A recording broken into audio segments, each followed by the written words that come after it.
Center Plate back in the scene, and in this video I'm going to break down the weekly weapons that the vendors will sell. This is going to be the first video of today. There's going to be one directly after this. It's going to be a re-upload of one of my old glitches that I made yesterday because I felt that it was really poor. Now this is the first of, well rather the second of the 7 daily uploads. And if you don't want me to do this type of stuff, like break down all the weapons and what you should buy, then just don't leave any positivity.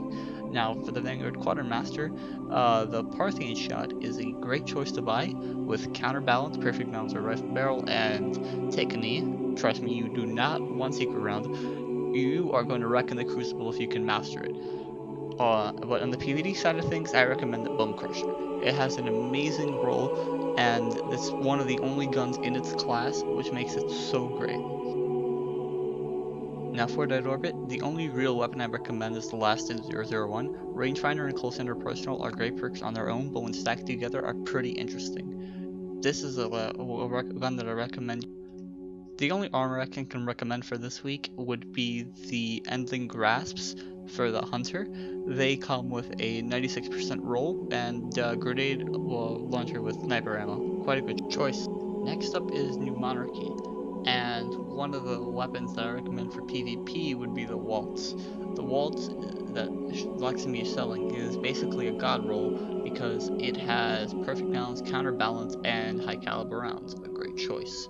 Bearstream is not an option on this weapon, so this is the best that you can take, and it is great for PvP, trust me. Now for PvE, the option I recommend is the Warpath, the rocket launcher. While it may seem terrible on paper with the velocity, realize that with both Field Scout and with tripod and cluster bombs, you are going to be raiding rockets. The only FWC armor worth mentioning is the Eon Tracer Cloak for the Hunter. Iris Morn is selling a 98% mark for Titans, however you need to be a rank 5 to buy it, so I would not recommend this option to all. Next up, Shaxx is selling quite the amount of things this week. First, his second Crucible shell is available for all classes to purchase. For the Warlock, he sells the Raku Izumi boots, as well as the One Is All Bond. For the Hunter, Shaxx is selling the Raku Poltergeist chest and armor. Both are very good. I recommend for you to pick them. The first Tower Rod cell sold by Akora is a great choice for Voidwalkers. In New Monarchy, Executor Hedio is selling the Senator's shell for all classes. But for the Hunter specifically, he is selling the gauntlets and the boots, both of which have a good stat roll, and I recommend for you to pick them up. The Speaker has quite a collection of items to sell to you this week.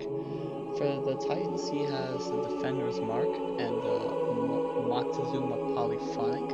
I'm pretty sure I butchered that. For the Warlocks, he has the Stormcaller Bond. And for the Hunters, he has the Gunslinger's Cloak, which looks completely badass.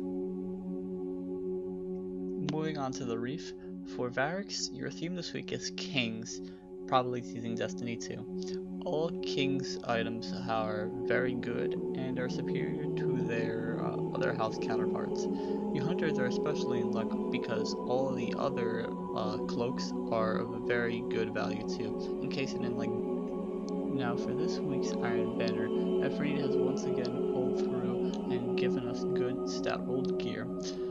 For this week's weapons, the Proudspire is performance has no full auto, but it's a good secondary, and with Rifle Barrel you can have quite some good damage in PvE. The Inventory I'm skeptical on, however, I stick with the Assembly. But that should wrap up this video. Tell me what you guys liked and didn't like. I'll be uploading a video within about 10 hours, and then I'm coordinating with a few others to see if they would want to upload like the really cool glitch. And until then,